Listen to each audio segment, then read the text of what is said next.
കണ്ണിന് പരിക്കേറ്റ നിലയിൽ കണ്ടെത്തിയ PT5 കാട്ടാന വീണ്ടും ജനവാസ മേഖലയിൽ ഇറങ്ങി. കഞ്ചിക്കോട് പൈറ്റുകാട് മേഖലയിൽ ഇറങ്ങിയ ആന പ്രദേശത്ത് തന്നെ നിലയുറപ്പിച്ചിരിക്കുകയാണ്.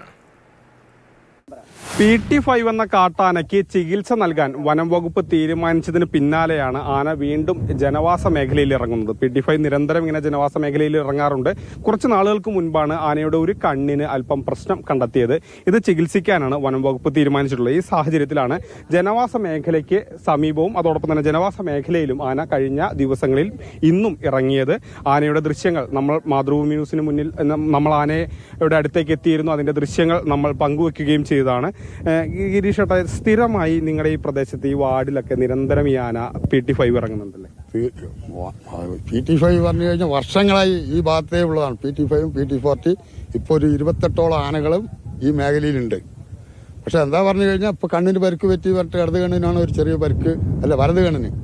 ഇടത് കണ്ണിന് പരിക്കില്ല, വലത് കണ്ണിനാണ് പരിക്ക് പറ്റിയത്. കണ്ണിന് പ്രശ്നം പറ്റിയതിന് ശേഷം ഈ ആന കുറച്ച് അഗ്രസീവായിട്ടോ ആളുകളുടെ അടുത്തൊക്കെ? ഒരുപാട് അടുത്തെത്തുമ്പോ അത് മുടുക്കുന്നുണ്ട്. നേരത്തെ അത് മുടുക്കിയിട്ടുണ്ടായിരുന്നില്ല.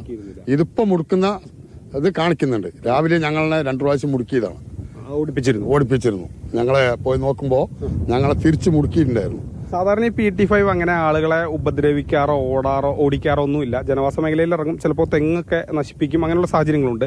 പക്ഷേ ഈ കണ്ണിന് അസുഖം പറ്റിയതിന് ശേഷം ഇത് ആളുകളെ ഉപദ്രവിക്കുന്ന അല്ലെങ്കിൽ ആളുകളെ ഓടിക്കുന്ന ഒരു സമീപനം കൂടി അല്ലെങ്കിൽ അത്തരത്തിലൊരു രീതി കൂടി ഉണ്ടായിട്ടുണ്ട്.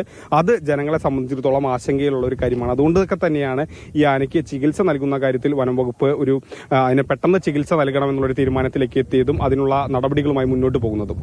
മൽഘോഷി മോഹനൊപ്പം ഗോകുൽ VS, മാതൃഭൂമി ന്യൂസ്, പാലക്കാട്.